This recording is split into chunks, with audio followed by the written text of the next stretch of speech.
नमस्ते दोस्तों, वर्षा Vasu cooking channel में आप सबका स्वागत है। मैं वर्षा आज आप लोग के साथ उड़ीसा के एक ऑथेंटिक पिठा का रेसिपी शेयर करने वाली हूँ, जो हल्दी के पत्ते के ऊपर बनाया जाता है। इसको हम लोग एंडूरी पिठा बोलते हैं। ये मार्गशीर मास का प्रथमाष्टमी को बनाया जाता है। चलिए मैं आपको जो पिठा बनाई हूँ उसको दिखा देती हूँ। मैं गर्मा गर्म पत्ते से निकाल रही हूँ पिठा को। थोड़ा ठंडा होने के बाद निकालेंगे तो एक भी दाना लगेगा नहीं पत्ते में। ये देखिए मेरा पिठा कितना अच्छा फ्लॉपी और अच्छा बना है। स्टफिंग भी अंदर अच्छे से भरा हुआ है। चलिए शुरू करते हैं रेसिपी को। उसके लिए मैंने 2 कप चावल भिगा के रखी थी और 1.5 कप उड़द दाल। इसमें थोड़ा उड़द दाल ज़्यादा ज़रूरत पड़ता है क्योंकि हम मोटा पीसते हैं इसको। अभी उड़द दाल को मैंने मोटा पीस लिया है। ज़्यादा पानी वाला हो जाने से पत्ते से रुकता नहीं है, निकल जाता है, इसलिए हम इसको मोटा पीसते हैं। इसके लिए उड़द दाल थोड़ा सा ज़्यादा चाहिए, नॉर्मल डोसा के हिसाब से। अभी राइस को भी मैं मिक्सी के जार में ले लूँगी और अच्छे से पीस लूँगी। थोड़ा सा दरदरा पीसना है राइस को, क्योंकि ये जो पीठा है इसमें थोड़ा सा दरदरा ही अच्छा लगता है। अभी मैं जो उड़द दाल लिया था उसको अच्छे से 10 से 15 मिनट तक अच्छे से घुमा के उसको फ्लॉपी करूँगी। अभी इधर राइस भी मैं ग्राइंडिंग कर दी हूँ, देखिए।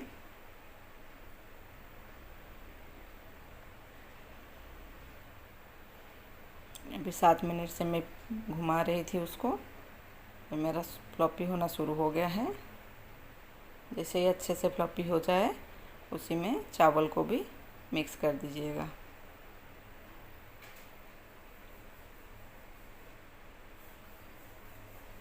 अभी राइस को डाल के मैं अच्छे से मिक्स करूँगी।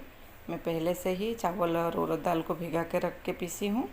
अभी इसको अच्छे से मिक्स करके भी 6 से 7 घंटे तक फर्मेंटेशन करने के लिए छोड़ दूँगी। अभी मेरे पतीले में भर गया है।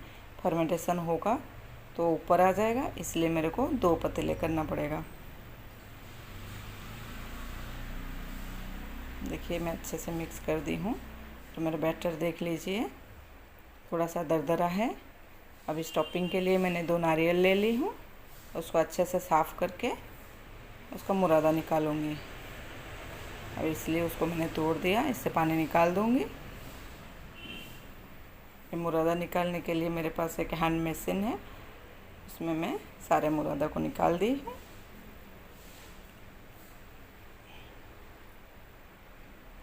स्टफिंग के लिए नारियल और तिल ली हूँ। तिल को मैं कढ़ाई गरम करके अच्छे से फ्राई कर दूँगी। तिल को जब फ्राई करेंगे उसमें एक अच्छे से खुशबू भी आ जाएगा और एक आवाज़ भी आ जाएगा, तो पता चल जाएगा कि अच्छे से तिल हमारा फ्राई हो गया है। तिल फ्राई करने के बाद मैं उसको मिक्सी के जार में ले लूँगी। ठंडा हो जाएगा जब, और अच्छे से ग्राइंडिंग कर दूँगी। एक बाउल में मैं नारियल ले लिया और उसमें जो तिल में ग्राइंडिंग कर दी थी उसको भी ऐड कर दूँगी। ये सब हमारा पिठा का स्टफिंग में आएगा।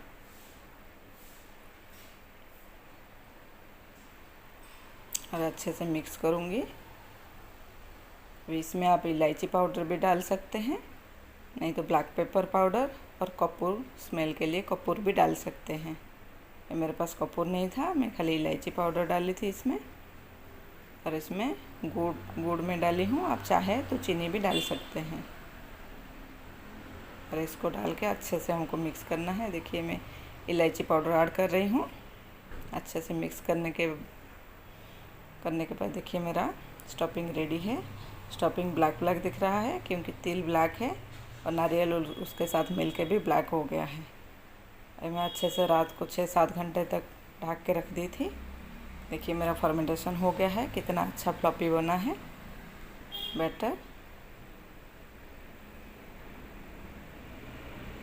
बैटर को अच्छे से मैं मिक्स करूँगी और आधा टीस्पून इसमें नमक डाल के, आप अपने स्वाद के हिसाब से नमक डाल दीजिएगा। और अच्छे से मिक्स कर दूँगी नमक डालने के बाद भी।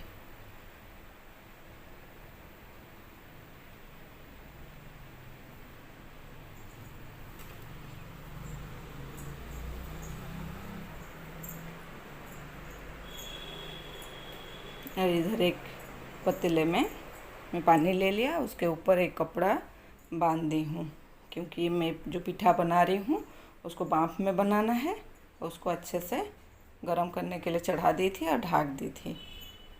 अब इधर पत्ता ले ली हूँ, इसमें ज़्यादा नहीं, जिससे पत्ता फोल्ड हो सके उसी हिसाब से आधा टीस्पून में बड़े स्पून में बैटर ले लीजिएगा।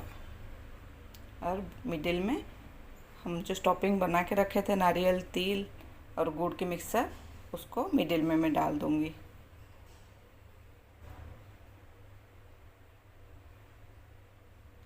और अच्छे से फोल्ड कर दूँगी।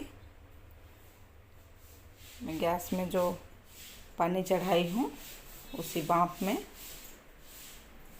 उसके ऊपर मैं एक एक करके सारा पिठा को